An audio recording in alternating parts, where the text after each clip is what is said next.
Olá, sejam bem-vindos ao nosso webinar de hoje.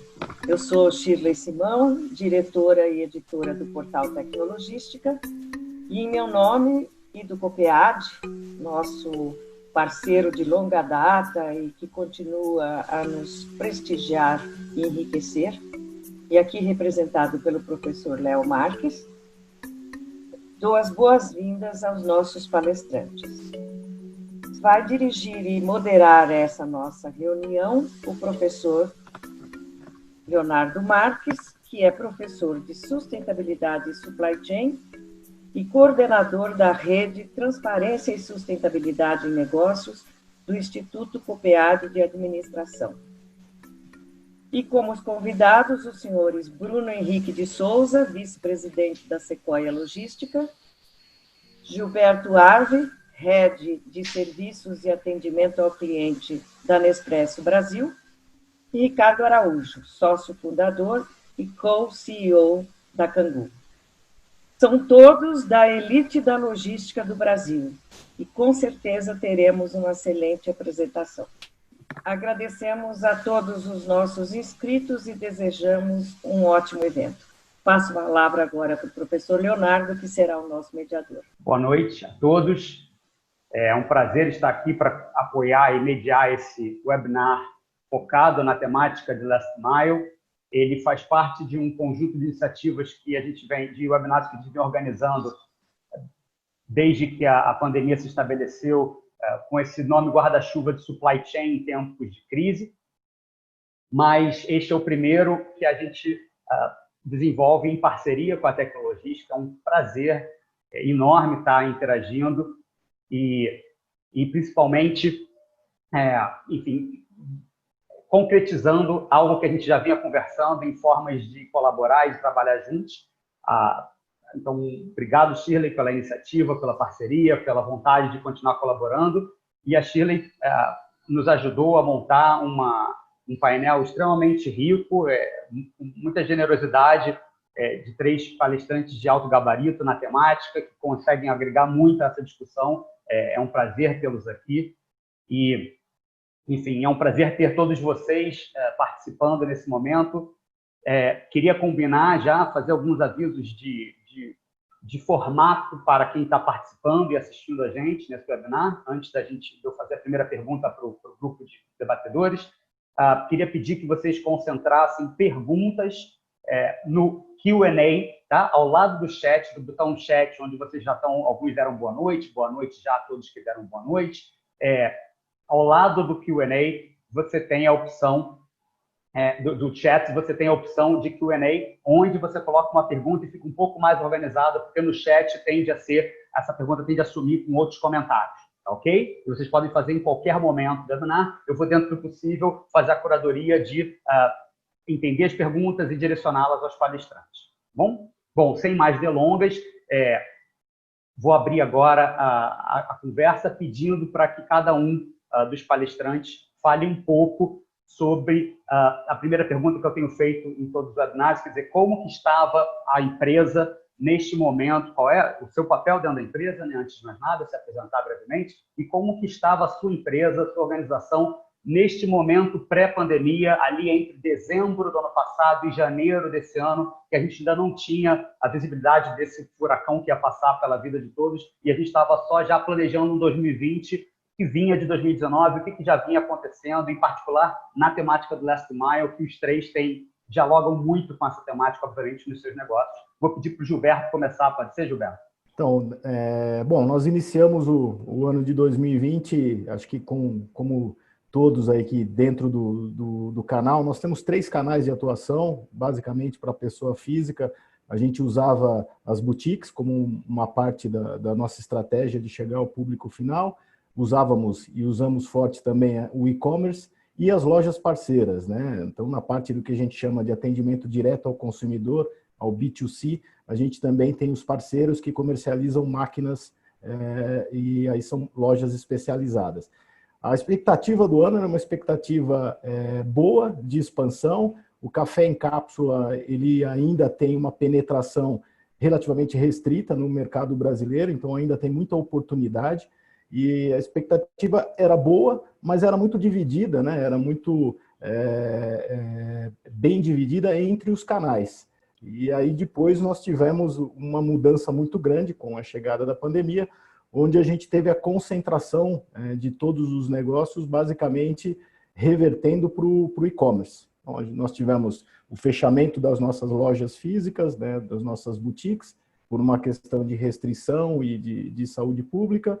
Tivemos, da mesma forma, o fechamento das lojas parceiras, né, que trabalhavam e trabalham conosco com as máquinas, em diferentes regiões do Brasil, em determinados momentos, mas nós ficamos durante um período focados e muito concentrados, e isso veio muito para o e-commerce. Então, a gente teve um acúmulo muito grande nas operações de e-commerce. Eu cuido da área de supply chain dentro da empresa, supply chain, a parte também de after sales, então responsável também pelo serviço de manutenção das máquinas, né? Tanto de pessoa física quanto dos nossos clientes profissionais, que nós também temos uma linha B2C e B2B. E, além disso, além de a gente ter todo esse cuidado, a gente também tem o relacionamento com o consumidor dentro do que a gente chama de call center. Então, toda a área de call center também faz parte da área de serviços dentro da Nespresso. Aí depois eu posso comentar um pouquinho como é que a gente vem lidando, vem gerenciando essa situação pós-pandemia e qual tem sido a nossa estratégia nesse caminho de dar o melhor serviço para o consumidor. Obrigado, Gilberto. Eu acho que talvez a gente tenha falado rapidamente no início, alguém escreveu aqui, o Gilberto trabalha na Nespresso, acho que a gente, não sei se na abertura da Shirley talvez tenha ficado claro. Vou agora passar a palavra, por favor, para o Bruno da Sequoia, tá? Para falar um pouquinho para a gente nesse mesmo olhar pré-pandemia, por favor. Legal, obrigado, Leonardo. Boa noite para todo mundo. Primeiro, agradecer a oportunidade da gente trocar experiência aqui. Nós, na Sequoia, como praticamente todo mundo, estamos começando o ano com uma esperança boa de crescimento, né? Perspectivas boas na economia, perspectivas boas de investimento, e nós estávamos, no particular da Sequoia, eu cuido da vertical de transportes, eu sou vice-presidente de transportes da empresa, tudo que a gente faz é tanto transporte fracionado, lotação e para o consumidor final, né, que é o foco da nossa discussão aqui, especificamente, né, do Last Mile. Nós estávamos vindo de uma aquisição, então a gente estava finalizando essa aquisição e estávamos caminhando para o planejamento do ano, né, para a execução do planejamento do ano, basicamente entendendo que a sazonalidade viria como veio nos demais anos, que o primeiro trimestre seria um trimestre, apesar de já entrar um janeiro diferente do ano passado, uma força, principalmente no e-commerce, a gente entendia que a sazonalidade viria mais para o segundo semestre e o planejamento seguiria os planejamentos de anos anteriores e os desafios do Last Mile estariam muito mais focados no último trimestre do que no primeiro, no segundo, no terceiro trimestre, né? A nossa expectativa era essa, a gente vinha preparando a companhia para isso, todos os nossos investimentos em automação e tecnologia estavam muito focados para, a partir do segundo semestre, estarem 100% operacionais, mudanças de CD, enfim, todo o nosso footprint operacional, por conta do que a gente conhecia até então do mercado de transportes, né? Então, a gente estava muito preparado e muito engajado para um ano de transporte bom, mas não tão incomum como a gente percebeu o que aconteceu nesse ano. Ok, perfeito. Ricardo, agora, por favor, pela Cangu, complementando esse olhar da pré-pandemia, por favor. Inicialmente, dar uma boa noite aí, agradecer a Shirley pelo convite. Tecnologística realmente sempre fez parte da nossa vida no setor. Agradecer o convite, agradecer a mediação aí do Copead, né? Dar uma boa noite aí para Bruno e para o Gilberto. Prazer estar participando desse painel e dividindo um pouquinho com vocês o que a gente tem passado, né? Eu sou o co-CEO da Cangu. A Cangu é uma startup do setor focada em última milha, né? Minha vida pregressa é toda do setor de logística, é a primeira vez que eu estou numa startup, e uma das coisas que ele tem quando a gente entra no startup é a gente ter uma tranquilidade em saber que as coisas vão mudar, né? Assim, startup é mudança o tempo todo, ninguém sofra com mudança, porque a única certeza que a gente tem é que a gente vai ser completamente diferente, né? Lógico que ninguém imagina que vai desse diferente surgir uma pandemia, né? Explicando também até um pouco o modelo nosso, porque aí vocês vão entender o que é que a gente acabou pegando desafio. A Cangu é uma startup que ela é baseada em parcerias. A gente faz parcerias com estabelecimentos comerciais de bairro e usa esses estabelecimentos comerciais de bairro para complementar a malha logística brasileira, né? A partir de um pequeno pet shop, a partir de uma pequena papelaria, a partir de um pequeno comércio local, a gente consegue conectar, certo, serviços logísticos para que clientes possam retirar seus produtos, clientes possam fazer reversa de seus produtos nessa malha nossa, a gente consiga receber produtos, por exemplo, de pequenos vendedores para oferecer opções de transporte no Brasil, né? Imagina tudo isso sendo planejado, a gente acabar de receber um aporte, um investimento, pensando como fazer essa malha crescer, e de repente vem uma notícia de pandemia que a gente tem que fechar vários estabelecimentos por causa da pandemia. Ao mesmo tempo, vindo uma demanda de e-commerce completamente assustadora, né? Então foi essa mudança, Léo, entre dezembro e janeiro, quando a gente estava começando a rampar a empresa, certo? Março já estava no volume de ramp-up bem legal, para de repente você vir para processos de lockdown espalhados no Brasil, foi um desafio interessante. Perfeito. Bom, com o desenho desse quadro, eu vou também tomar liberdade de só aproveitar que muitas pessoas entraram ao longo aí desse início e talvez perderam a nossa fala inicial, então só frisando, a gente está aqui hoje recebendo, e na parceria com a Tecnologística, tá? O Gilberto Ave, diretor na Nespresso, de Customer Service, Supply Chain, Bruno Henrique, VP na Sequoia, e o Ricardo Araújo, co-CEO da Cangu. 3 empresas que têm 3 olhares distintos sobre a questão da Last Mile, mas, ao mesmo tempo, extremamente agregadores para essa discussão. Eu vou ainda fazer uma segunda pergunta aberta para os 3, tá? Antes de começar a endereçar o que está sendo colocado no Q&A, mas podem continuar colocando as suas perguntas, mais uma vez, usando ao lado do chat o Q&A para escrever as suas perguntas, ao invés do próprio chat propriamente dito. Queria fazer a seguinte pergunta, também trazer um dado aqui da Câmara de Comércio, de Comércio Eletrônico, que coloca aqui um crescimento no índice de vendas de e-commerce de 100%, 98% em abril, comparado ao ano passado, e de 137% em maio, comparado ao ano passado. Então, a gente está falando de dobrar ou mais do que dobrar as vendas no agregado do setor. Obviamente, algumas empresas podem ter experimentado volumes ainda mais do que o dobro de vendas. Então, isso coloca, ao mesmo tempo, e por isso o nome é dado a esse webinar, oportunidades e desafios, porque ao mesmo tempo que você tem um volume crescente, que é uma bela oportunidade para quem estava preparado, tem desafios como lockdown e dificuldade de movimentação. Então, a minha segunda pergunta, de novo, mantendo a mesma sequência, por favor, começando pelo Gilberto da Nespresso, o que acontece com a pandemia, como é que a Nespresso encara esse movimento, lojas fechando, ao mesmo tempo o e-commerce já existia, né? O próprio modelo de servitização com as máquinas e assinaturas de cápsula, como que a Nespresso encara esse momento, quais são as grandes oportunidades que surgem e os desafios que vocês têm enfrentado. E na sequência a gente fala com a Sequoia e com a Cangu. Bom, então, basicamente, quando houve essa concentração, essa migração de canais que a gente comentou, e só recapitulando um pouquinho, a Nespresso ela já tinha, né, tanto os canais físicos, como as lojas, os parceiros e o e-commerce. Quando houve essa migração, os números que você passou são precisos, com base no que aconteceu no pico, principalmente a partir de maio, abril, maio e junho, a gente mais do que dobrou os nossos volumes. Então, num primeiro momento, realmente é um esquema de guerra.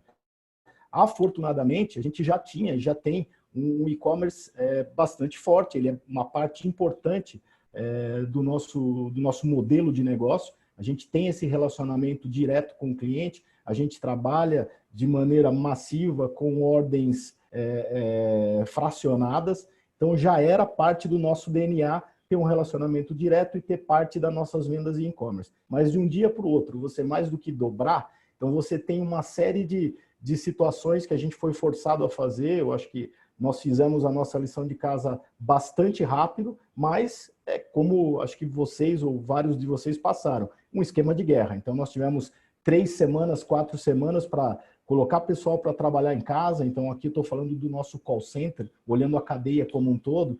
Então, toda a área de call center, interna ou externa, teve que ser convertida em 2 semanas, 3 semanas em home office. Então, isso prevê e precisa que você coloque toda a adequação de sistema para que isso seja possível. Do nosso lado, né, da parte mais de logística, você tem uma mudança completa do perfil de separação nos nossos CDs. Então, um CD que estava tripartido em diferentes operações, parte dela com pallet fechado, parte dela com caixas, atendimento de lojas, e passar a ser praticamente de forma integral, focado na entrega fracionada. Então, isso não se consegue de um dia para o outro. A gente teve que colocar as operações todas de CD em 3 turnos, e aí nós temos hoje 4 CDs. Os 4 CDs trabalhavam e trabalham nos finais de semana para atender a isso. E na parte de transporte, e aí nós temos parceiros fortes na entrega fracionada, além dos Correios, temos parceiros privados, a Sequoia é um deles. A gente teve muita reunião, muito alinhamento e transparência dos volumes que a gente visualizava, que a gente já estava visualizando no crescimento, para a gente poder trabalhar junto, porque é uma forma de trabalho colaborativa para você tentar dar previsibilidade para o parceiro e tentar minimizar e recuperar de forma mais rápida possível o nível de serviço. Então, assim, acredito que a gente conseguiu fazer isso muito bem, mas foi realmente com muita intensidade, com muita energia durante o início da pandemia, e a gente reverteu um pouco esse quadro. Hoje estamos mais estáveis, apesar de não termos planejado isso, como você falou, no início do ano, né? Mas é isso. Obrigado, Gilberto. Bruno? Legal. Acho que pegando o gancho aqui do Gilberto, eu só tenho que adicionar alguma pimenta aqui no caso da Sequoia, porque hoje nós somos uma empresa de transporte porta a porta nacional. Só que nós nos tornamos essa empresa de fato nacional quando a gente fez a última aquisição no B2C, que foi de dezembro para janeiro. Então você imagina que a gente estava no meio de uma integração sistêmica com uma outra empresa que fazia todo o Norte e Nordeste, e a pandemia veio, né? E de fato o que o Gilberto falou é muito verdade. Eu vi muito café lá no CD. Foi um das verticais que mais cresceu, né, essa questão de alimentos na pandemia. A gente teve que dobrar a capacidade operacional em muito pouco tempo. E aí, além de dobrar a capacidade operacional, dobrar a capacidade operacional seguindo todos os protocolos de segurança, né? Quer seja colocar todo o time de Customer Experience de home office, o administrativo de home office, o financeiro e todas as demais áreas, e tomar todos os cuidados que são necessários num CD que não dá para colocar as pessoas de home office. As pessoas têm que estar fisicamente lá, e da mesma forma os entregadores, né? Tivemos que aumentar a frota, cuidando com a questão de lockdowns e restrição de circulação, e além disso, os cuidados com as pessoas, né? Que foi uma preocupação muito grande nossa. Nós fizemos uma aquisição de máscaras muito grande, tivemos que distribuir não só para os nossos colaboradores internos, mas também para os nossos entregadores, porque além do cuidado com o nosso time, hoje não é aceitável que vá se fazer uma entrega e as pessoas não estejam com os novos EPIs, que são as máscaras, né? Então, isso também teve que ser equacionado dentro desse cenário de explosão de volume. E todo mundo percebeu que o final de março, na verdade, teve um decréscimo no volume, bem pequeno, foi aquela maré que voltou para vir o tsunami. Aí em abril o volume duplicou de uma hora para outra, né? Então, de fato, não dá para não estar 100% planejado, né?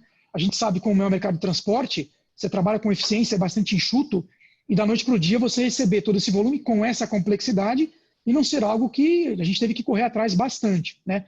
E foi o que a gente fez. A gente teve uma vantagem porque tínhamos feito alguns investimentos em automação que nos ajudaram muito. Nós estávamos já nos preparando para o volume da Black Friday desse ano, e a automação tem que ser feito investimento muito antes. Isso nos permitiu passar, pelo menos, pelo principal gargalo, que é o processamento de carga nos nossos hubs principais, com mais tranquilidade. Mas o desafio foi enorme, né? Então, abril foi um mês de turbulência. Eu te digo que hoje a gente está muito mais equalizado, está muito mais estabilizada a operação, e já tá para a gente, de fato, um novo normal, tanto nos costumes de como tratar a operação e como gerir uma operação com os cuidados e os protocolos de distanciamento social que são recomendados, e a gente tem feito isso de forma muito rigorosa, quanto nos volumes que têm sido processados no dia a dia, que para nós já ficaram um estándar agora, depois da pandemia. Perfeito. Tem uma pergunta relacionada a algumas das falas do Bruno aqui já no Q&A. Eu vou seguir o ciclo com o Ricardo e eu já volto para endereçar. Ricardo, por favor. Deixa eu contar um pouquinho o histórico nosso. A gente começou uma operação mais forte nossa no final de dezembro, início de janeiro. A Cangu estava já posicionada aqui em São Paulo, principalmente São Paulo capital, expandindo para São Paulo região metropolitana. A gente tinha aproximadamente 500 pontos operando. Quando chegou em março, eram mais ou menos 800 pontos operando. De repente vem a questão da pandemia e por questão de lockdown, a gente teve que fechar, né, temporariamente e operar mais ou menos o volume que a gente já tinha, já era relevante, em 250 pontos aqui em São Paulo. Né? Então, a gente teve uma mudança que teve que fazer a operação nossa mudar completamente em 24 horas, 48 horas. Foi da informação do Dória, do governador de São Paulo, da quarta-feira para na sexta-feira a gente ter uma malha completamente diferente já posta em operação. Alguma facilidade que a gente teve, né? Como uma empresa de startup de tecnologia, todo mundo já trabalhava em casa, já era normal todo mundo trabalhar em casa, era todo mundo equipado para trabalhar em casa, então a gente já conseguiu, já tinha, na verdade, antes mesmo de ser decretado a questão de quarentena em São Paulo, a gente já tinha a equipe toda trabalhando em casa por prevenção. Mas fazer toda essa mudança da malha em literalmente 48 horas foi o nosso grande desafio. Talvez uma facilidade que a gente tinha, como nós somos uma empresa de tecnologia de aplicativo, toda a parte de treinamento nosso já era uma comunicação com os nossos players de transporte, com os nossos players de ponto, muito mais fácil de ser acessado e ser comunicado. Logicamente, tinha todo o volume que a gente operava, que como o Bruno falou, no final de março, o volume caiu um pouco, certo? Mas era um volume que caiu um pouco para quem operava em 850 pontos, tem que operar em 220 pontos. Então, quem ficou operando acabou tendo muito mais volume para operar. A gente fez uma mudança de malha, de processo de coleta, de processo de abastecimento dos pontos, que deu para suportar bem. Lógico, logo em seguida veio esse tsunami, que no nosso caso não foi só um tsunami de volumetria, foi de mudança de serviço, né? Porque o que é que a gente acaba oferecendo a partir desses estabelecimentos comerciais? Serviço de retirada de pedido, quem compra pela internet e tem dificuldade de receber em casa, pode retirar o pedido no ponto nosso. O serviço de reversa, quem tem uma dificuldade de ser acessado em casa para fazer uma reversa de produto e entregar no ponto nosso. E nós também somos uma alternativa para um pequeno seller que normalmente utilizava apenas os correios, utiliza a Cangu para, a partir da Cangu, escolher alguma alternativa de transporte no Brasil. O nosso principal volume, antes da pandemia, era de quem retirava produto. Logo em seguida, a gente era muito acessado por players de logística reversa, e com a questão da pandemia, que as pessoas foram não incentivadas, inclusive a gente não incentivando as pessoas se deslocarem de casa, então o serviço de retirar produto em ponto, literalmente, parou na sua grande totalidade. O serviço também de clientes, ele retirar e entregar reversa nos pontos diminuiu muito. Por outro lado, surgiu uma demanda estúpida, né? Em termos percentuais, foram vários múltiplos que a gente aumentou de pequenos sellers procurando a Cangu como alternativa para despacharem produtos, para terem não só o correio, mas outras transportadoras atreladas à nossa malha. Tá? Então, o desafio principal, professor, foi realocar esses pontos. E o que é que aconteceu depois? O outro desafio. Cidades que entravam em lockdown começavam a deixar de estar em lockdown. Por exemplo, São Paulo, que a gente estava antes da pandemia com aproximadamente 800 pontos, já voltou a ter mais de 1.000 pontos operando. Então, não só voltou os pontos que já estavam operando, outros pontos também se interessaram, e aí talvez ajudou um pouco a gente, tá, nesse aspecto. Por quê? Porque nesse processo de pandemia, o que é que aconteceu com a sociedade como um todo? Todo mundo ficou mais aberto a ver situações diferentes. Certo? Então, antigamente estava todo mundo no processo de precisar mudar, precisar melhorar, mas muitas vezes você não conseguia abrir na sua agenda uma conversa de inovação, uma conversa de pensar diferente. Então, durante esse período, vários desses pontos que a gente antigamente tentava prospectar, imediatamente nos buscaram até a gente proporciona uma renda extra para cada um desses, eles se interessaram em fazer. E, por outro lado, vários clientes grandes corporações que a gente tinha contato antigamente, que todo mundo queria fazer algum tipo de integração, mas tentava entrar na disputa de agenda de integração sistêmica, muitos desses players abriram espaço para poder discutir integração e inovar, principalmente porque precisavam fazer a venda online acontecer de forma mais eficiente. Ok. Olha, eu queria já de antemão aproveitar a chance para agradecer as perguntas, já temos 13 perguntas aqui, eu vou tomar liberdade, já peço a licença para os participantes, que eu vou fazer algum agrupamento de perguntas para garantir que mais perguntas sejam atendidas, tá? Essa primeira conjunto de perguntas, eu acho que o Bruno é a pessoa ideal para responder, eventualmente alguém pode querer complementar, é um conjunto de perguntas que fala, no momento em que tem esse aumento de 100%, de 150%, né, numa venda de e-commerce, como é que ficam alguns elementos de nível de serviço?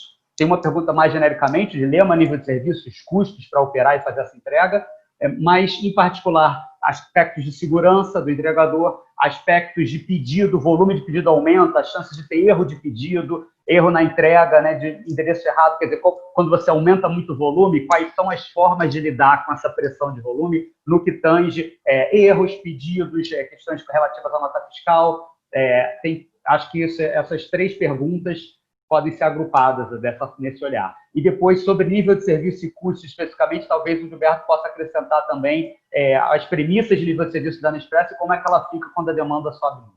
Legal. Bom, eu acho o seguinte, Leonardo, sobre essa pergunta relacionado a como é que você lida com esse aumento de volume repentino, né? E como é que você minimiza a quantidade de erros, eu acho que passa por você estar estruturado antes, né? Então, assim, por exemplo, eu vou citar o caso da Sequoia. Nós temos uma preocupação muito grande com o treinamento do nosso time, tanto é que a gente tem um departamento exclusivo para treinamento e reciclagem do nosso time operacional. Então, claro que a gente não sai colocando pessoas sem estarem devidamente treinadas. Óbvio que a gente vai ter que acelerar alguns processos, e isso pode, eventualmente, aumentar o nível de erro, mas eu acho que a grande preocupação é o procedimento está bem enraizado, o treinamento está como uma prática constante, e isso evita minimizar o erro. Claro que, de novo, nós somos todos humanos, quando o volume aumenta de forma muito abrupta, você vai estar mais sujeito a errar, né? Isso é muito claro. Além disso, o emprego da tecnologia. Como eu disse, quando a gente tem um processo de separação automatizado, que a caixa cai na rampa certa, já com o manifesto correto, para o lugar certo, isso minimiza muito o erro de você ter que fazer o processo 100% manual, né? E, além disso, todos os cheques sistêmicos que consistem a caixa para aquele destinatário, a consistência é feita em várias partes do processo para você evitar o erro, né? E, além disso, no Last Mile, a gente usa um aplicativo para roteirizar e para garantir que a entrega que vai ser feita seja feita numa cerca, que o entregador só consiga fazer a baixa naquela cerca de entrega, evitando o erro de endereçamento e minimizando eventuais problemas de ocorrências, né? Nós estamos plugando agora uma outra ferramenta, que é uma ferramenta de tratamento de endereço automatizado por chatbot, por WhatsApp, enfim, para evitar a recorrência de novas ocorrências, tá? Isso, do ponto de vista de minimizar erros, eu acho que é mais genérico e você vai ter que empregar mais essas ferramentas no aumento de volume repentino. Sobre o nível de serviço, só para complementar a pergunta que você me fez, e custo, né? Nível de serviço é o seguinte, obviamente que todos os embarcadores, e nós não fomos diferentes, no início da pandemia aumentaram os prazos de entrega, até para poder lidar com essa avalanche de pedidos. Isso foi algo natural e, ao longo do tempo, isso foi sendo retirado, porque você tinha não só o problema do aumento do volume, mas, como eu disse, as restrições de circulação. Então, aquele volume que você poderia escoar num prazo X, você não conseguiria fazer no prazo X, porque você tinha restrição de circular em várias cidades. A gente sabe que tiveram todo tipo de decisão, que eram decisões não uniformes, né, de bloquear a entrada em cidade, bloquear passagem em avenidas. Aconteceu até em São Paulo, aumentar o rodízio. Então, isso fez com que, naturalmente, os prazos fossem dilatados, fossem estendidos. né? Isso, no primeiro momento, foi confuso, porque, de novo, né, as decisões eram difusas. A gente montou um comitê de crise e a gente avisando cada lockdown em cada região para os embarcadores, para que eles pudessem tomar as decisões com os consumidores finais e avisar proativamente os consumidores, para que, apesar da promessa inicial ser ferida, o consumidor eventualmente não ficar esperando o pedido chegar sem ser avisado de que houve um problema na região dele, apesar de isso ser público, mas não deixar de aumentar a comunicação para evitar o ruído e aumentar a chance da experiência não ser ruim com os consumidores finais, né? Eu já comentei contigo, a gente teve sim aumento de custo para atender os protocolos de segurança, né? E para atender e para colocar mais pessoas na operação. Isso aconteceu no primeiro momento. O que a gente fez foi, obviamente, trabalhar para equacionar os custos, né? E, por um outro lado, o que privilegia é, com aumento de volume, você também tem uma produtividade maior, e isso joga a teu favor na questão do aumento de custo. Você evita o aumento de custo quando você tem, no transporte principalmente, um volume maior. Então, para tentar responder todas as dúvidas que você teve, acho que é isso, né? Quer dizer, procedimento, tecnologia, treinamento, bastante treinamento, e comitê de crise para gerenciar nível de serviço, avisar o que aconteceu ao longo do tempo, né? E deixar os consumidores finais sempre avisados de eventuais problemas, eventuais atrasos, para que a experiência não fosse comprometida. Roberto, quer falar um pouco do nível de serviço na perspectiva da Nespresso, da marca? Bom, basicamente, para a gente começar, no momento em que a gente ia começar a atender esses volumes maiores, eu acho que só reforçando um ponto que eu creio que seja muito importante para falar de nível de serviço, é que todas as operações dos nossos parceiros, o Bruno colocou esse ponto, hoje nós temos de logística, na parte de CDs, nós temos 3 parceiros diferentes. E todos eles, no primeiro momento, a gente revisou cada um dos procedimentos, a gente tinha alguns guides para uma situação desta, uma situação mais específica de pandemia. Tínhamos exemplos dos países da Europa, da Nespresso, que estavam acabando de passar por isso, então eles estavam adiantados aí 1 mês e meio, 2 meses das nossas operações. Então, todas as nossas operações, a gente trabalhou muito forte com os parceiros para ver espaçamento, então os turnos não se encontravam e não se encontram como se encontravam anteriormente, então teve uma perda de produtividade em cada uma das nossas operações, tanto na parte de distribuição, mas também na manutenção de máquinas. O espaçamento entre as pessoas nas funções também foi aumentado, praticamente a gente duplicou o espaço entre as pessoas, além de você ter que aprender, em alguns casos, a trabalhar com uma quantidade de EPIs e uma maneira de trabalhar com EPIs muito diferente. Então, por exemplo, agora nós estamos abrindo as boutiques há algumas semanas, das 33, nós temos 23 abertas, ainda em regime de um regime reduzido, mas todos eles trabalhando com álcool gel, com face shield, quer dizer, com aquela proteção. A produtividade nossa ao longo da cadeia, a gente abriu um pouco mão, principalmente no e-commerce, para a gente estender um pouco. Então, no nosso primeiro momento, a gente comunicou para os clientes uma dilatação do lead time. Até porque essa dilatação fazia parte de um cuidado que a gente tem com os colaboradores, com os parceiros, para que também chegasse ao consumidor de uma maneira mais segura. Então, para você ter uma ideia, a gente aumentou 5 dias úteis as entregas num primeiro momento, baixamos depois para 3, hoje em dia nós estamos trabalhando com mais 2 dias úteis, né? São Paulo e Rio de Janeiro, onde temos uma grande concentração de eventos de e-commerce, a gente tem mais 1 dia útil daquilo que é o normal, então 48 horas para entregar. Então nós já estamos reduzindo, porque também os volumes e as operações foram se acomodando. Mas o lead time, ele foi, diria, consequência de um cuidado todo, e a gente abriu mão dele no momento, para, primeiro, cuidar dos parceiros e das operações, em segundo lugar, também não passar uma expectativa ruim para o consumidor. Um outro ponto interessante, nós aumentamos as frequências de contato com os consumidores. Então, a gente tem um tracking, né, um sistema que vai dizendo aonde está o seu pedido. A partir do momento que a gente aumentou o lead time, a gente aumentou também o que a gente chama de pontos de contato, né, com os consumidores, para poder justamente abaixar um pouco a ansiedade e dizer, olha, o seu produto ele está nesta fase ou da separação, ou da expedição, ou já num rumo de entrega. Então, isso também é algo que, acho que o Bruno citou, algumas coisas não vão embora depois da pandemia. E acho que algumas dessas inovações ou necessidades a gente vai permanecer para a gente poder bem atender os consumidores, e essa é uma delas, né? Muito bacana. Esse ponto específico da transparência de onde está o seu pedido é algo que a gente discute muito nas minhas turmas de MBA. É muito bom ver um case real provando que isso gera valor para o cliente. Tá? Eu vou juntar aqui também, fazendo um esforço de juntar, podem seguir com as perguntas, estou adorando o volume de perguntas, e vou passar para o Ricardo duas perguntas que eu enxerguei uma conexão. Tá? De um lado, tem uma pergunta, Ricardo, que eu acho que dialoga muito com o seu business, com o business da Cangu, que são os lockers, né? A gente vê lá fora, eu pelo menos não sei, eu peço desculpas que eu não estou falando dos nomes de quem está fazendo as perguntas, tá, pessoal? Mas, por exemplo, o Júnior Magalhães pergunta, né?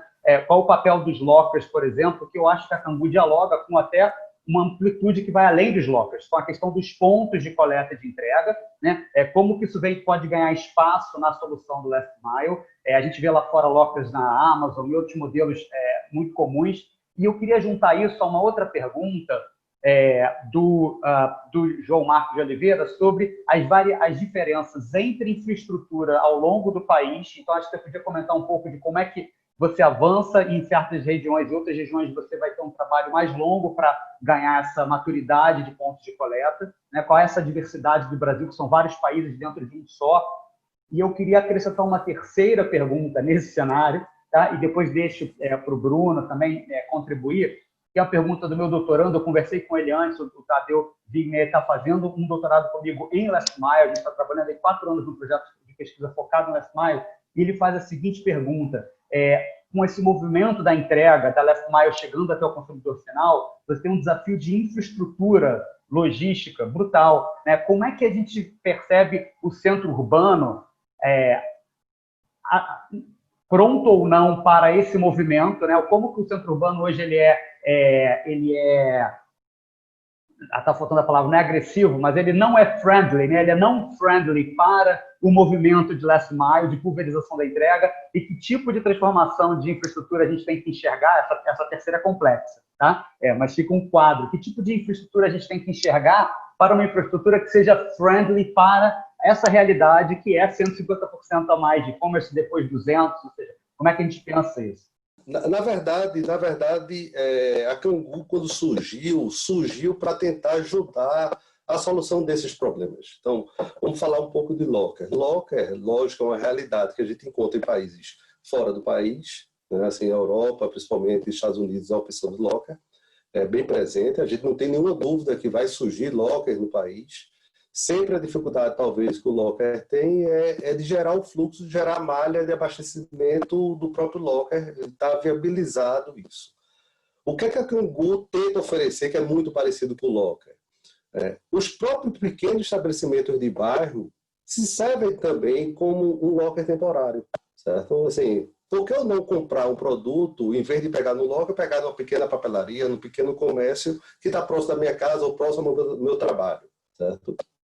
Esses estabelecimentos já têm infraestrutura, tanto de gente, quanto infraestrutura física para poder guardar algum tipo de produto, e tem uma habilidade logística de entregar esse produto para o consumidor final, muitas vezes, muito melhor do que um funcionário treinado, porque normalmente ele é atendido por um dono de um estabelecimento, certo? Que tem um cuidado com aquele consumidor de ser o consumidor do seu próprio produto, da sua própria loja, certo? Então, há um casamento aí de atividades que a gente acaba oferecendo a partir da infraestrutura montada pelo próprio estabelecimento comercial. Então, mas o que é que a gente enxerga como Cangu? Que, lógico, vai ter espaço para lockers em metrôs, em estacionamentos de supermercados, em locais que tem uma grande passagem de pessoas. É um atrativo para ter lockers no Brasil. Apenas uma questão de tempo. Apenas uma questão de tempo.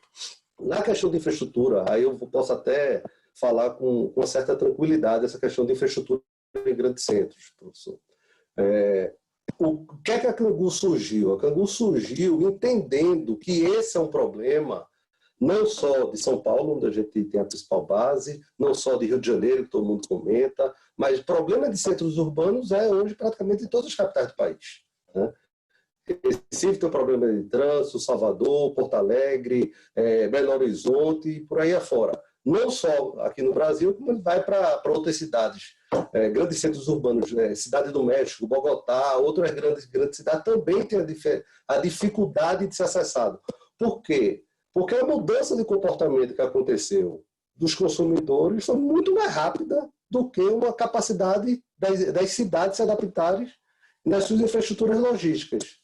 Então, o que a Cangu tenta fazer? Tenta reconhecer isso, mas ao mesmo tempo tenta reconhecer o seguinte, que um estabelecimento comercial, quando ele é integrado dentro da rede logística, ele pode, dentro daquela localidade, oferecer para o cliente que mora naquela região exatamente o que ele está acostumado, o que ele precisa de serviço logístico.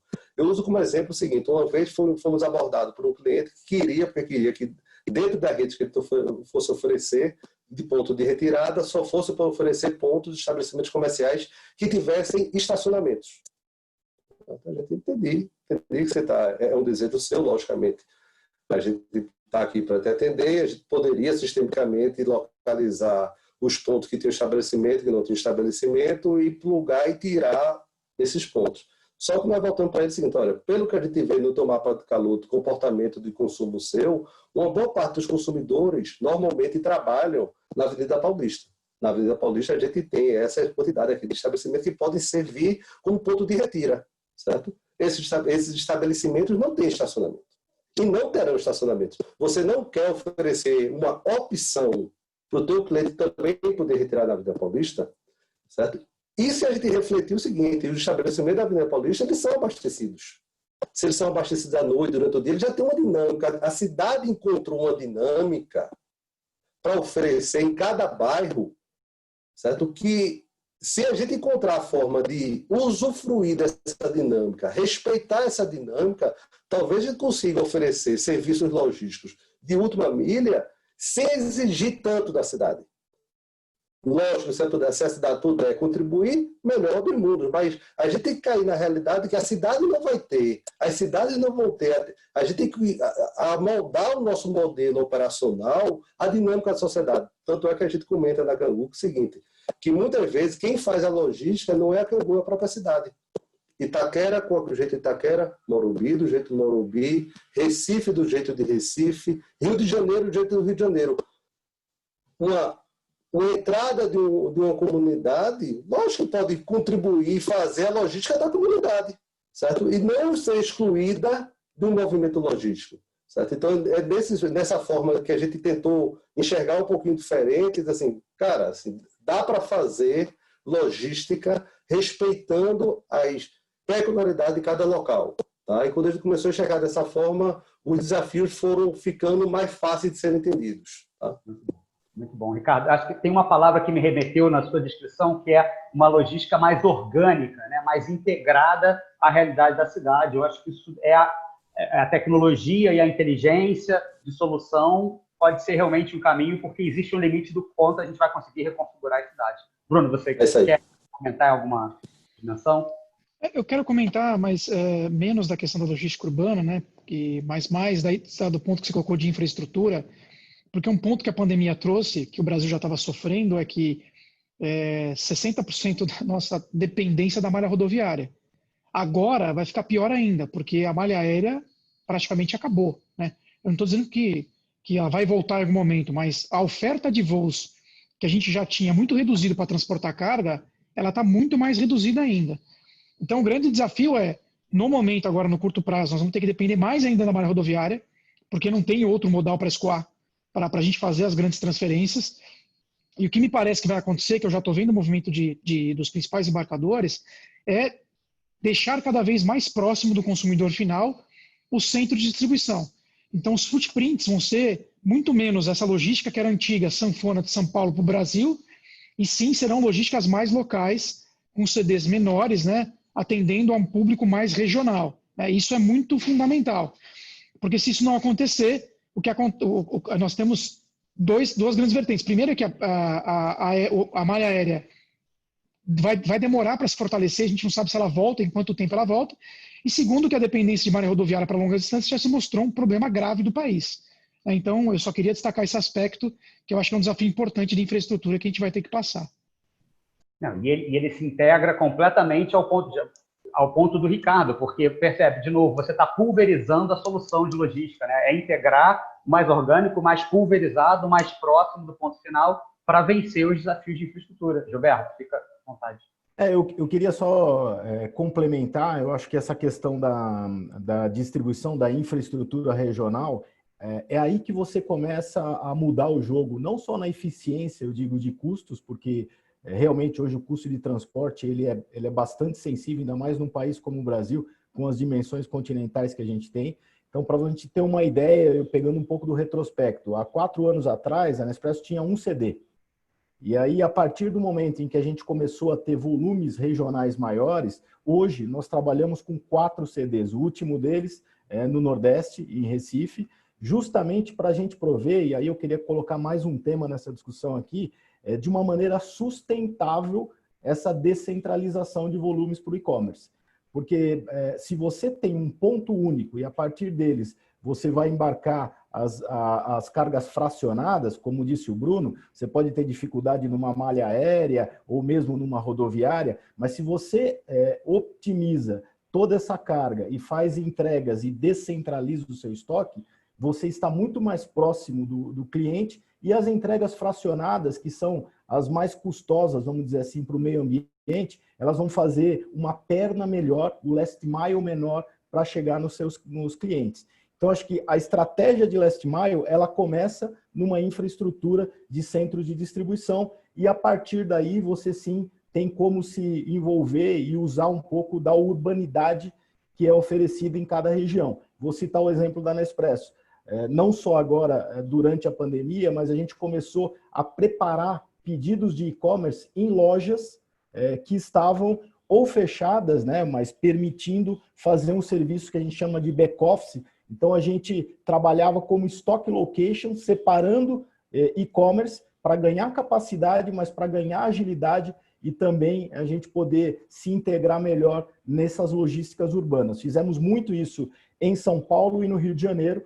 Durante essa fase, já era um plano, já fizemos isso anteriormente em outras boutiques, mas é algo que cada vez mais a gente deve utilizar em grandes centros urbanos e em centros que exigem essa agilidade. Então, o lado da sustentabilidade, eu acho que é legal também a gente explorar no Last Mile, porque acho que tem bastante coisa para a gente poder fazer ainda, muita oportunidade, e acho que esse momento acaba transformando tudo numa oportunidade. Acho que as empresas começam a mirar um pouco esse lado de ser sustentável, inclusive na hora de cumprir esse last mile, com modais, inclusive. Então, eu estou falando aqui de veículo elétrico, estou falando aqui de utilização de bike, então coisas que hoje para nós a gente já está exercitando e expandindo justamente para a gente estar de maneira bem harmoniosa com os centros urbanos, né?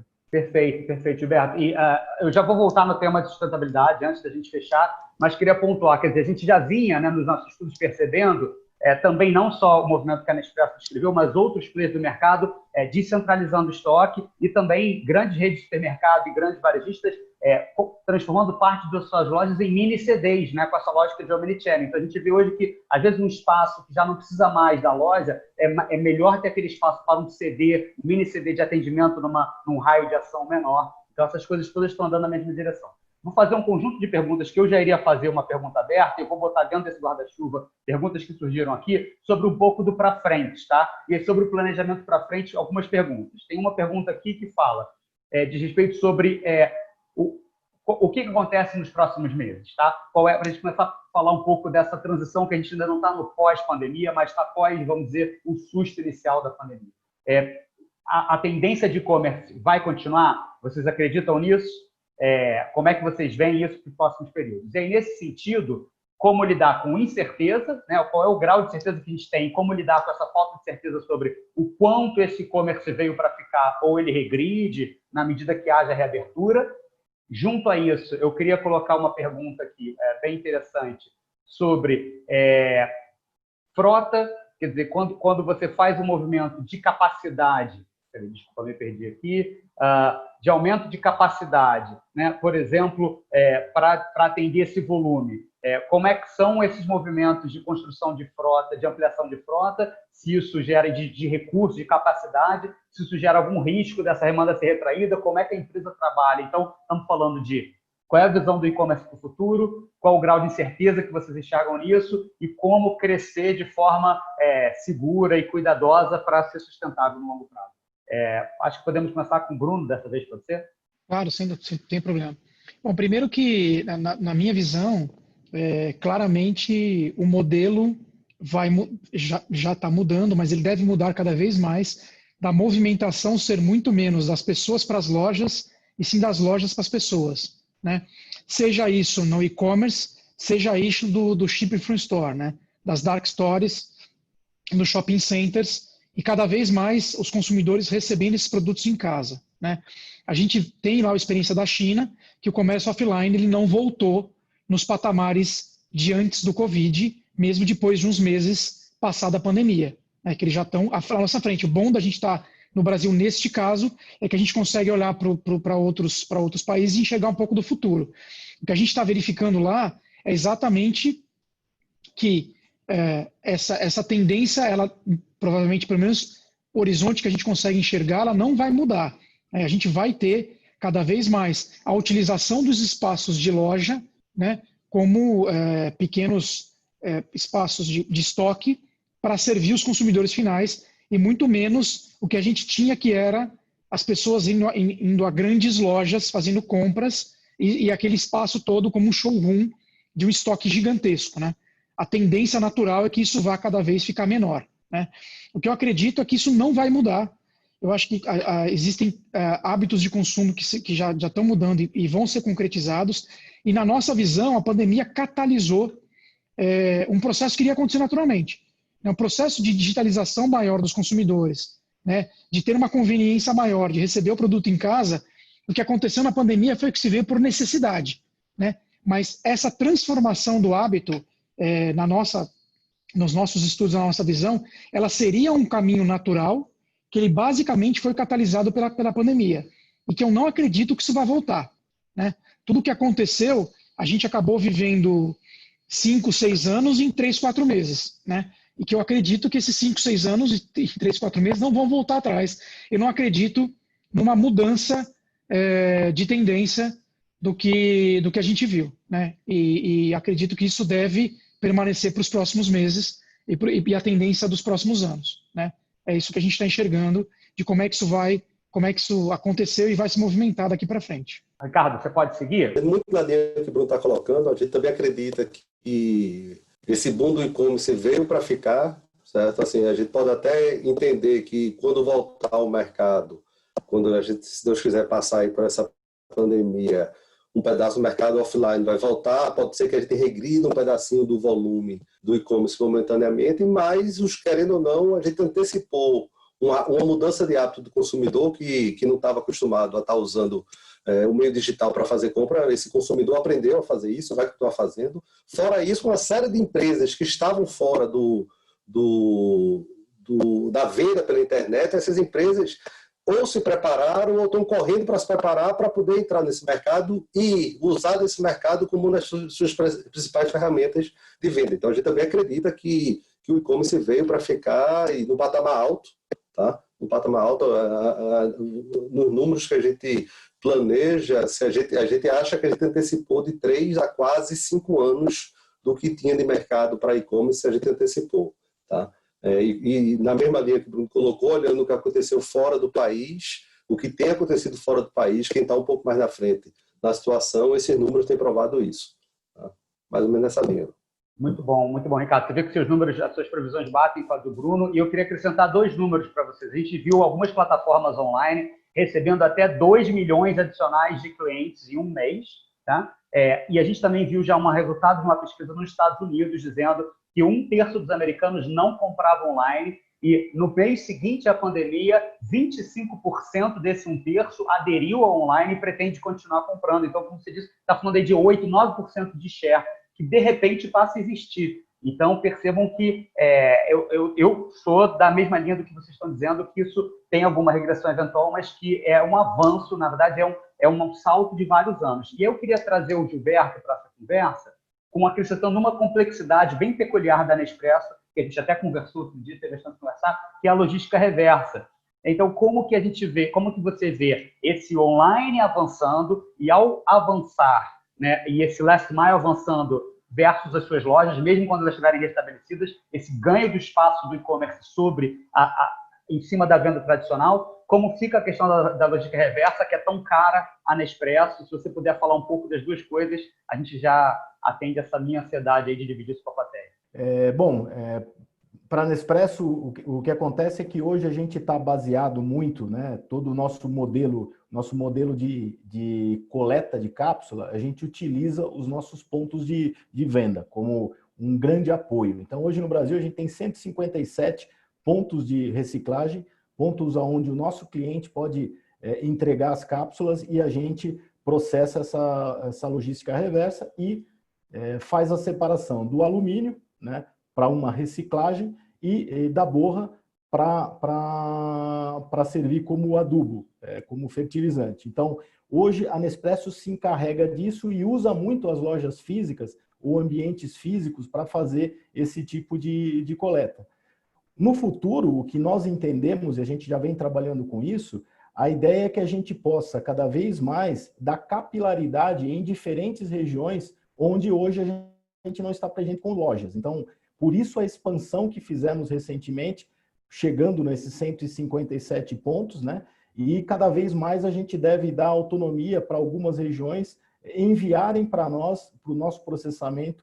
A gente tem um centro de reciclagem em São Paulo e a ideia é que isso se acelere bastante em determinadas regiões. A gente não acredita, talvez um pouquinho diferente do que foi colocado pelo Bruno, pelo Ricardo, a gente não acredita numa diminuição, né, das lojas físicas de forma demasiada. Com certeza, parte daquilo que a gente colocou, né, a facilidade, a aceleração na adoção do e-commerce vai permanecer, isso com certeza, mas os clientes de Nespresso, eles têm, até pelo perfil, uma necessidade de transitar em diferentes canais.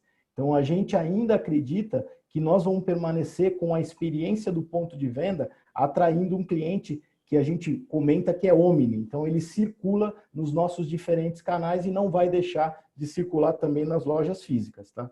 Então, hoje, a gente tem muito foco em reciclagem, utilizando nossas estruturas e estruturas parceiras. Isso deve continuar no futuro e, ainda assim, a gente deve expandir para outras regiões do Brasil. Pra vocês terem uma ideia, hoje a gente recicla 24% das cápsulas todas que nós vendemos no Brasil. E comparativamente com o índice brasileiro, hoje se recupera menos de 3% das embalagens vendidas no Brasil. Então, a Nespresso, através do seu sistema próprio, tem podido garantir, acho que, uma capilaridade, uma abrangência grande, e a gente deve acelerar isso para os próximos anos. Muito bom. Agora chegou na hora da pergunta difícil, né? Tem uma pergunta aqui que eu discuti com o Tadeu também, meu doutorando, essa semana, que é o seguinte: ele levantou um número para a gente, que quando eu faço uma entrega em 24 horas, eu tenho um impacto ambiental, para fechar no meu tema que é mais querido a mim, de sustentabilidade, de 3.000 árvores, equivalente a 3.000 árvores. Quando eu reduzo isso para 4 dias, quer dizer, amplio, desculpa, no caso, reduzo a minha promessa, né, e amplio o prazo para 4 dias, esse equivalente de 3.000 árvores cai para 10 árvores.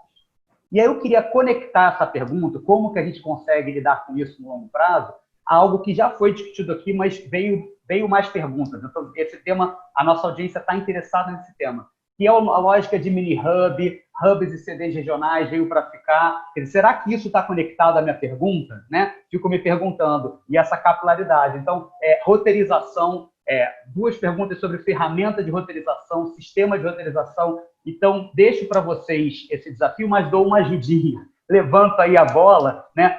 Como é que a gente faz para a gente convencer o cliente que é cada vez mais exigente, que quer 24 horas no e-commerce, que quer um prazo que pressiona o sistema, ao mesmo tempo com um olhar sustentável que vem crescendo, mas ao mesmo tempo com essa possibilidade de organicidade, de mini-hubs, de roteirização como possíveis soluções. E aí vou pedir para retomar do Ricardo, talvez, com a experiência da Cangu, e a gente volta para o Bruno e volta para o Gilberto. Primeiro, a gente tem que e também cada vez mais entender que até essa pandemia trouxe esse processo de reflexão, né? E nesse momento aí que tivemos que ficar em casa, também a gente precisou estar refletindo um pouquinho esse mundinho que a gente vive e cuidar um pouquinho melhor desse mundinho, tá? No caso da Cangu, o modelo operacional que a gente se propõe a fazer, a oferecer, a contribuir com o modelo logístico brasileiro, já é um modelo que a gente se preocupa demais com isso, professor Galato. Tanto é que o nosso impacto ambiental ele é em torno de 60% a 70% mais baixo do que um modelo tradicional. E simples. Por quê? Porque todo o nosso movimento que a gente faz para um pequeno estabelecimento comercial, um veículo vai fazer nunca vai ocioso. Ele é um veículo que, por exemplo, está indo levar para um ponto, está indo levar 10 pedidos que vão ser retirados a partir desse ponto. Nesse mesmo local que ele está chegando para entregar 10 pedidos, ele está retirando desse local produtos que alguém fez de logística reversa ou algum produto que alguém dropou de um seller que quer postar para outro local do país. Então, todo o nosso movimento urbano é um movimento urbano que ele está otimizado na parte veicular. Esse é um primeiro ponto. Segundo, como nós estamos muito capilar, muito pedaço que a gente precisa fazer, ou de coleta ou de entrega, a gente faz do modo mais sustentável que existe. Primeiro a pé. Certo? É tão próximo que o consumidor atravessa a rua e posta. Ou o dono do estabelecimento pega uma bicicleta e entrega. Certo? Então, um pedaço, tanto é que no nosso modelo, quando a gente vai para uma cidade, ou a gente vai numa estrutura muito capilar, ou a gente diz que nem chegou na cidade. A gente não veio para dizer que chegava em São Paulo com 10 pontos, com 20 pontos, com 80 pontos, com 200 pontos. A gente veio para dizer, estamos com 800 pontos. 800 pontos, a gente está aproximadamente 700 metros de distância de cada consumidor. Então, a gente gera um grau e por estar muito próximo, a gente consegue oferecer esses serviços. E a gente pensou tudo nisso, sabe o seguinte, poxa, não vai ser o poder público no Brasil que vai trazer uma infraestrutura para montar. Então, a gente tem que, dada essa realidade que a gente está enfrentando, como é que nós, logísticos, criamos um modelo que convive e não só um modelo agressivo para a gente mesmo, tá? Então, esse modelo está na veia nossa desde que a gente pensou a empresa. Perfeito. Bruno, quer complementar? Quero sim. Na nossa visão, Leonardo, é o seguinte, né? Primeiro que quando você consegue colocar os mini-hubs, eu acho que a tua comparação, ela talvez tenha sido de bases parecidas, né? Mas se você imaginar que a transferência, ela é muito, que são as principais carretas, né? Ela vai ser feita com muito menos frequência, o que vai acontecer é que você vai gastar muito menos diesel na transferência, que é o grande ofensor. E nos mini-hubs, os veículos que fazem entregas, eles podem ser tanto veículos não motorizados como bicicletas, né? Veículos que podem ser álcool, que na transferência primária você não vai conseguir fazer. Geralmente são veículos a diesel que poluem mais. E além disso, você está acontecendo, veículos elétricos, perdão, e está acontecendo um grande sortimento de veículos que estão aparecendo, que vêm com grande economia de combustível e alta eficiência de entrega. A gente mesmo está testando um veículo que veio da China, que ele faz 30 km por litro e ele leva 70% do volume do Fiorino, né? Então você tem alta eficiência operacional com baixo consumo de combustível, né? Eu entendo que estas soluções vão ter que se concatenar com o avanço de mini-hubs. E eu acho que aí talvez a conta total de carbono ela vai ficar positiva, ela vai ficar superavitária, mesmo que você consiga fazer uma entrega num espaço de tempo menor para o consumidor final. É assim que a gente enxerga que vai ser o futuro. Então, acho que a pergunta começou com uma redução um pouco da pegada de carbono, que eu acho que e um pouco dos modelos que a gente tem para trabalhar nisso. O primeiro deles, eu acho que é aquele que a gente já mencionou, que eu acho que é a distribuição, o melhor dimensionamento do território com CDs regionais. Então, esse é um primeiro passo. E um outro passo que eu acho que a indústria trabalha, pode trabalhar cada vez mais forte nisso, a Nespresso tem investido muito isso nos últimos anos, junto com parceiros, é a parte dos modais verdes. Então, por exemplo, o que a gente faz hoje na Nespresso? Eu tenho diferentes maneiras de ser menos agressivo com o meio ambiente ou de reduzir a minha pegada de carbono principalmente no last mile. Então, nós temos um compromisso global, né, de reduzir em 28% a pegada de carbono até o final desse ano. Nós estamos hoje em 22% de redução globalmente, isso em todas as etapas da cadeia, desde plantio até a parte final de reciclagem. E na parte de transporte, o Brasil tem feito ou tem acelerado bastante estas soluções. Então, por exemplo, o que nós temos? Veículos elétricos, então a parte de B2B, o canal nosso profissional, hotéis e restaurantes em especial, eles têm rotas onde nós entregamos com veículos elétricos em São Paulo e no Rio de Janeiro. Centros urbanos que demandam ou que podem ter esse tipo de otimização de transporte elétrico, a gente já está usando.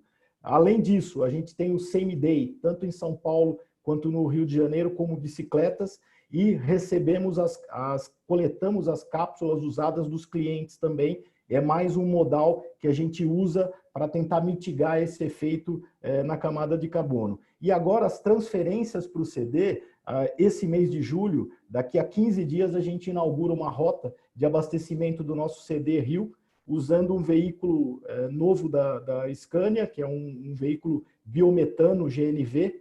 Ele faz um blend desses dois combustíveis, e isso elimina muito e contribui muito com a redução também da pegada de carbono. Eu acredito que a própria indústria ela tem essa responsabilidade, não só dela, mas de puxar e de dar esses primeiros passos para se concretizar e solidificar diferentes modais, e acho que é um pouco do nosso papel. Eu acredito que isso vai ser acelerado, inclusive com apoio, com incentivo talvez até público, para que isso possa ser acelerado em diferentes áreas no Brasil.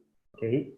Considerações finais? Considerações finais. Bom, primeiro agradecendo vocês pela participação, pelo convite, cumprimentando a Shirley, você, Leonardo, o Ricardo e o Bruno, né?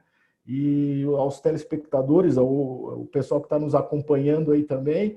E estou muito feliz de estar aqui, acho que é uma oportunidade de a gente trocar, e muitas vezes a gente comenta algumas coisas, mas a gente aprende muito uns com os outros. Eu acho que esse fórum, ou essa discussão aqui pode render outros frutos, e imagino que a gente vai ter muita coisa também para depois trocar. Quero ouvir um pouco mais do Ricardo, um pouco do modelo de negócio dele. O Bruno a gente já tem bastante contato, mas tem muitas coisas novas que eu acho que a gente pode, juntos, sermos um pouco mais fortes para mudar um pouco a matriz, tanto de last mile quanto de eficiência de transporte, pelo menos naquilo que a gente pode influenciar. Por favor, Ricardo.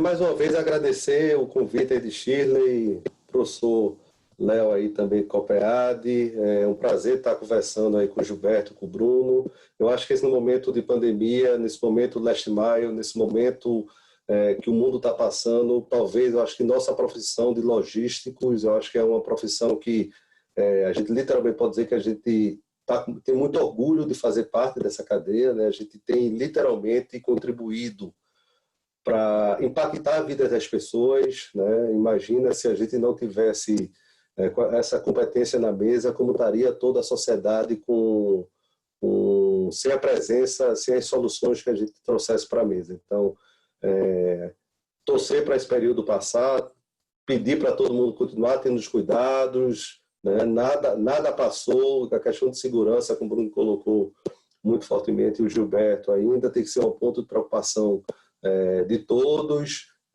desejar que passemos dessa da melhor forma possível. E agradecer mais uma vez. Tá? Obrigado, Ricardo. Bruno? Bom, obrigado, Leonardo. Obrigado, Shirley, pelo convite. Foi muito legal. Obrigado ao Ricardo, Gilberto. Aprendi bastante aqui com vocês. Foi bacana. Apesar das perguntas mais difíceis serem para o Ricardo, a conversa foi muito boa. Obrigado por todo mundo que teve um tempo aí de assistir a gente. É legal a gente poder trocar essa experiência. Acho que as mensagens aqui de todos eu compartilho, né? Acho que o pior a gente não sabe se passou ainda. A gente tem que continuar diligente, continuar tomando todos os cuidados. Mas, de fato, o que a gente viu na logística brasileira, eu acho que foi bastante enriquecedor. O que a gente viu foi, de fato, um movimento de preservar ao máximo o abastecimento, para não deixar as pessoas desabastecidas nesse momento tão difícil, né? E as pessoas não ficaram desabastecidas, apesar de todos os problemas que a gente teve, de todos os lockdowns, de todos os contaminados. acho que a logística fez chegar não só os alimentos, mas medicamentos e os produtos nas casas dos consumidores, para que evitasse que esse problema nosso fosse maior ainda, né? Então, acho que a gente tem feito um papel importante, temos que continuar fazendo, e entendo que a gente precisa continuar nessa pegada, porque a incerteza ainda é grande, a gente ainda não tem certeza do que vem para os próximos meses. Bom, antes de mais nada, queria agradecer aos mais de 130 participantes que estiveram assistindo a gente, quase 40 perguntas no Q&A, eu tentei endereçar a maioria, desculpe aqueles que eu não consegui, tentamos também agrupar em áreas temáticas para ajudar a endereçar mais perguntas, muita informação no chat também que acaba passando, que a gente não consegue endereçar. Eu e Shirley conversamos antes, né, sobre o que fazer com o que não foi endereçado. Eu me proponho, junto com a Shirley, pegar todas as perguntas e, quem sabe, a gente organiza algum artigo na Tecnologística que enderece, que faça um fechamento do que foi o webinar e coloque e enderece algumas perguntas que não foram atendidas dentro do possível. Tá? Shirley, e antes de mais nada, queria agradecer muito a generosidade dos 3 debatedores, com experiências muito ricas. A generosidade está aqui para dividir com a gente essa experiência, com essa plateia maravilhosa. E agradecer a Shirley pela parceria com a Tecnologística. Shirley, você quer falar alguma coisa? Muito obrigado. Eu disse que seria uma palestra excelente, superou minhas expectativas. Fantástico o conhecimento desses participantes. E tenho certeza de que a nossa audiência saiu um pouco mais rica ao assistir a palestra deles. Obrigada por isso e espero que no futuro a gente continue levando todo esse conhecimento para o nosso mercado, que é o principal objetivo do nosso trabalho, do trabalho da Tecnologística e da parceria riquíssima que eu tenho com todos vocês. Obrigado aos participantes e obrigado aos nossos painelistas. Bom, obrigado professor Leonardo. Obrigado a você, Shirley. Obrigado a todos. A gente vai ficar, esse webinar vai ficar gravado, disponível no YouTube para quem quiser indicar pessoas para assistir a posteriori, ok? Fiquem todos bem e seguros. E nos vemos logo.